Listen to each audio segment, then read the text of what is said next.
Good morning and welcome to Enterprise Friday on Enterprise Television. I am Kendi Boduri. Well, it's a brand new day bringing fresh stories shaping Nigeria and beyond. We will kick off today's newspaper review before diving into the main conversation of the day. Trust me, you don't want to miss a moment from this. You can join the conversation by dropping your comments, liking and following us on all our social media platforms at Enterprise TV 7. Joining us to share the matters at hand is Opeoluwa Taiwo. He is a public affairs analyst and is also joining us virtually. You're welcome, sir, and thank you for being on our show today. Yeah, good morning. Good to be here. Thank you for having me. Opeoluwa. All right, let's get right into it. So we have our newspapers, and we're going to be taking the Guardian newspaper. So on the top strip, we have NNPCL vows to revive refineries shops for $60 billion to expand capacity. We also have you can't intimidate us, or show workers tell FG over withheld LG funds. Still on the top strip of the Guardian newspaper, we have 2027. I am not leaving NNPP, but open to discussion, say Kwankwaso.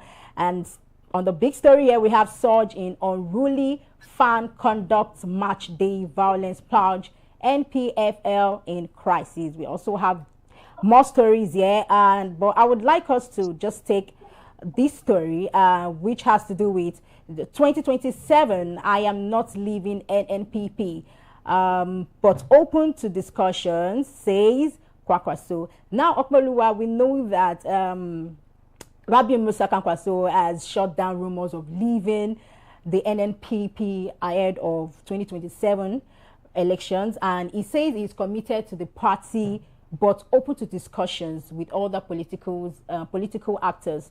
You know, he also stressed that any talks will be a collective NNPP decision. Now, this move reinforces his influence in Kanu while keeping NNPP central to opposition politics. Now, Opeoluwa Taiwo, how will let's start with this.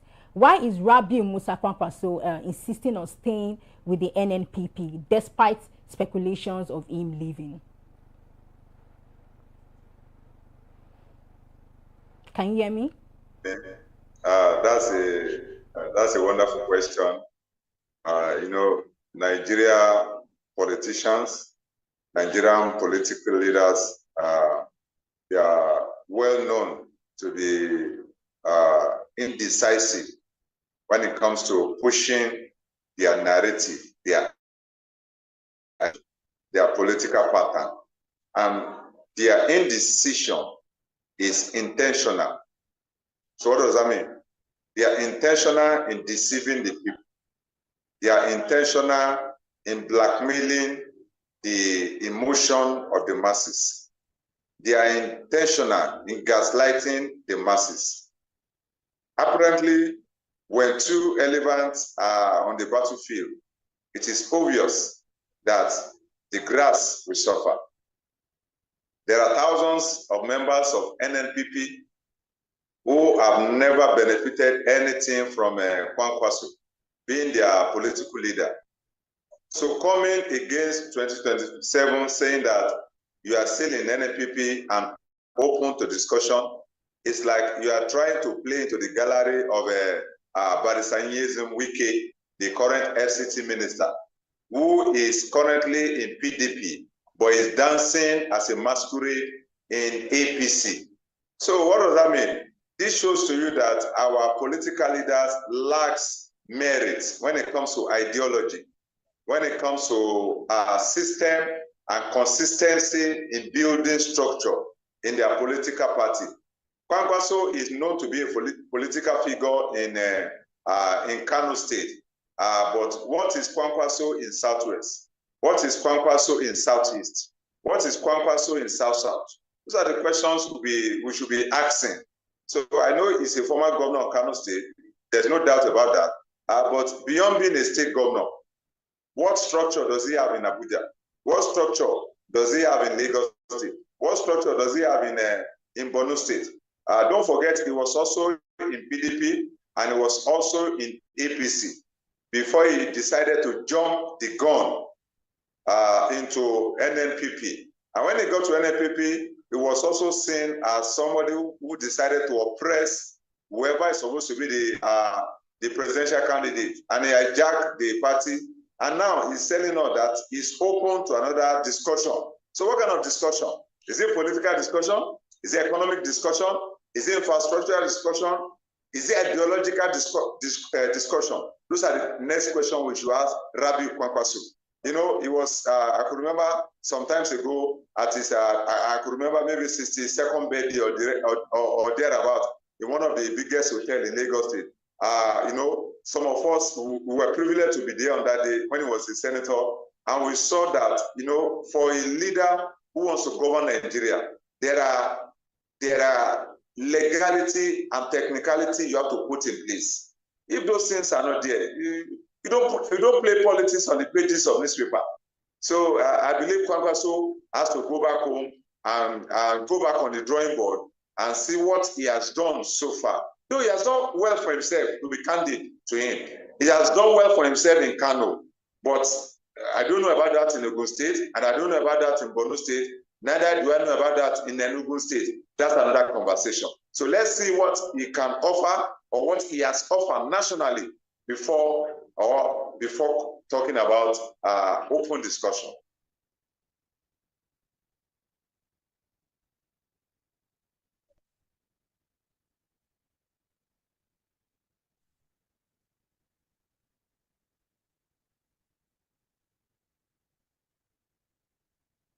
Know this whole thing. So I feel Rabiu Musa Kwankwaso has a whole lot to tell us. Just like what you said, the discussion, you still have a lot to discuss with us. All right, so we would quickly look at another story on the Guardian newspaper, and this is FG approves lifetime salary for retiring senior officers. You know, Okoyemi, Opoluwataiwo, I beg your pardon. When I saw this story, I'm like, okay, do you think they deserve it? Let's start with that. Do you think this call, they deserve it, this senior retiring senior officers, do you think they deserve this money? You know, when you talk about retiring office holder, we are talking about, basically we are looking at the civil servants. All right, we are looking at the civil servant, and if we are looking at the civil servant, you know, for you to rise from maybe grade 8 or grade 9 to grade 17, it's not a joke.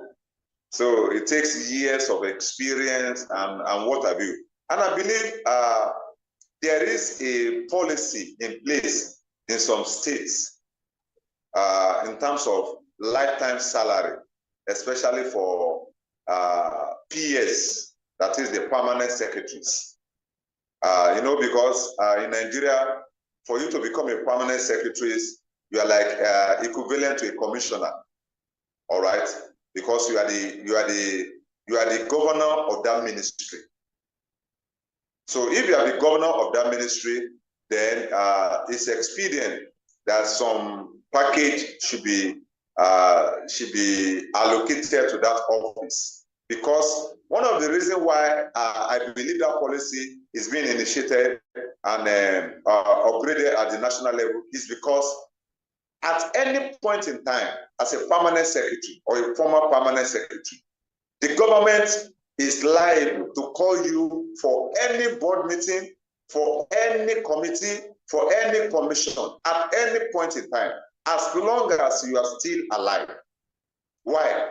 Because of your wealth of experience, because of your exposure, because of your generational stability within the system. Because a man who has spent over 30 years in a particular ministry, there's nothing you want to say to him or her in that ministry that he or she will not be able to give you answer.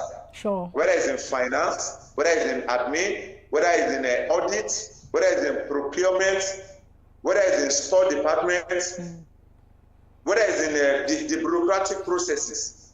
There's nothing you want to tell him that he's not aware of. He has gotten the experience, practical experience, theoretical experience, academic experience, and professional experience. So those capacity, you can't buy it in the market. At all. You can't even buy it in Harvard University. Yeah. So many people have attended Harvard University, but they are failing in their personal business. Because there's something we call environmental factor in business, in organizational structure. So if you have studied in Harvard University and you do not have the environmental structure to govern a particular business in Nigeria, you will fail fantastically. It doesn't matter wherever you have gotten your PhD from or your master's from. So I think it's not a bad idea from the federal government to have a lifetime salary for them. It now depends on the value they are bringing to the table. Value is very important in 21st century. If you are not bringing value on the table, such a salary is a waste of time and energy. Wow. So that is my position on that.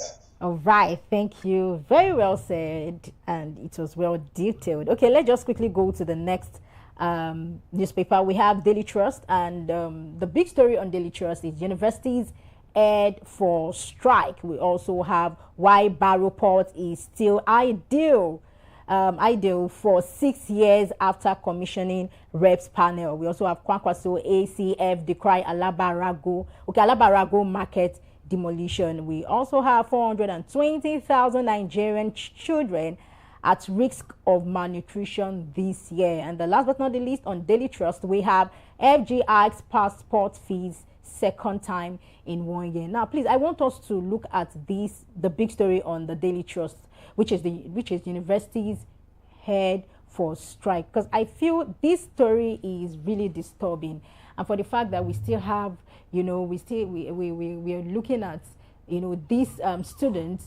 Some of them they are even thriving, and some of them are even struggling because of when it comes to like school fees, paying of their tuition fee. It's not easy, and we're also looking at those that are even more of like the let's say the undergraduates or those that are yet to gain admission into the university. And now we're hearing universities in Nigeria are once again on the brink of a strike, right? And so I just want you to just pour out your mind on this story. Why is there still confusion over whether the FG and ASU truly signed the 2021 agreement? I think I should. Did you get that? Okay. All right. So there's an agreement. Education is light. Education is the focus of the children, of the youths, especially in Africa. If the African continent or Africa as a continent want to beat the other part of the world, one of the basic tools you can use or instrument is education. Now, education in any part of the world is never cheap. Education is expensive. Like a speaker once said, if you think education is expensive or knowledge is expensive, why don't you try ignorance? Because ignorance itself is a deadly disease. So when we talk about education in Nigeria, it's beyond just the universities. It's beyond the tertiary institution. What about the primary? What about the secondary? What about other post-basic education in Nigeria? There are a lot of fundamental structural decay and fundamental gap that has been created in the Nigerian educational system. And mind you, those gaps were not created by government alone. It was also created by the lecturers themselves, by the university management themselves. So what do I mean? I run an SDG organization, an NGO in Africa called Africa Bridge Initiative. And currently we are partnering with a UK-based university in terms of global research for our students and young ones in Nigeria. So the first thing I discover in that particular university is that I see that they have built a structure within that university whereby the alumni, the public sector, and the corporate private sector, they are also giving back into the institution. And that makes the institution to run seamlessly. with or without the government. So what does that mean? Our leaders in the educational sector, especially the lecturers, the university management, the vice chancellors, when are we going to stand on our own? As the University of Abuja, as the University of Ife, as OOU, as Lagos State University, as the University of Lagos, when are you guys going to start staying or living or feeding on your own? When you are basically on theoretical part as an academic institution, then you will be completely subservient to the government. Where is our digital education? Where is our technology education? Where is our vocational education? You know, going on strike is never the solution. I've said it before. Going on strike is never the solution. So, where is the solution? The solution is within the campus of every Nigerian university. I mean, the solution is within the campuses. As of today, how many university or polytechnic in Nigeria can boast of producing cassava, can boast of producing palm oil? I could remember I was in the secondary school in Ogun State, all right? Yeah. I was, to be precise, I was in a secondary school in Ogun State, and I can remember when growing up, each of the students has a farmland. We had a farmland. So every morning, every student, before going to the class, you take care of your farm for about 1 hour. And during the long break, every student, apart from other extra coaching classes, every student is expected to maintain their farm within the school. So those schools were self-sufficient. But history has overridden that. Events has overtaken that. Everyone is now running to Lagos. Everyone is now running to the city. To do what? AI is taking over the market globally. How many of our institutions in Nigeria is offering BSc, MSc, or MBA in AI? Let's start with that. Because with AI, even before you finish school, you have started making money. And you're also making money even for the school. How many of our universities are ready to be intentional, to be disciplined about the research grants that was given to them? It's not about just going on strike. The government has their own blame. But as today, for me, I'm not pushing the blame to the government. You can't just be waking up every day, pushing responsibility out. Let every university in Nigeria, let every polytechnic in Nigeria, when you go into every campus in Nigeria, you see vast land, vacant land for 10 years, for 10, 20 years. What is the meaning of those land? What are you doing with those land? Can't we develop aeronautic engineers within those land? Can't we develop fintech within those land? Can't we develop organic agriculture within those land? What is the meaning of those virgin land? What are we doing with virgin land in the university? What is the land meant for? Let every Nigerian take responsibility. You are looking for the government. No politician can develop Nigeria. I repeat, no politician can develop Nigeria. We must be ready, intentional, to develop our country, especially the educational sector. So I'm pushing it back to university lecturers, to the vice chancellors, to the professors. I'm pushing it back to them. Let them wake up. Wake up to your responsibility. These children are your children. They are not just your students. They are your children. The future lies with you. Take over the responsibility and the future will be sustainable. That is my position. Responsibility and the future will be secured. Well, I believe that the change begins with us, and you know, when there is a change, definitely the world will be a happy place. All right, so thank you so much, Opoluwa Taiwo. Right now, okay, right now we would, when we return, Nigeria Immigration Service hikes passport fees starting September 1. Do stay tuned. And when we return, Opoluwa is still here to take the main conversation with us.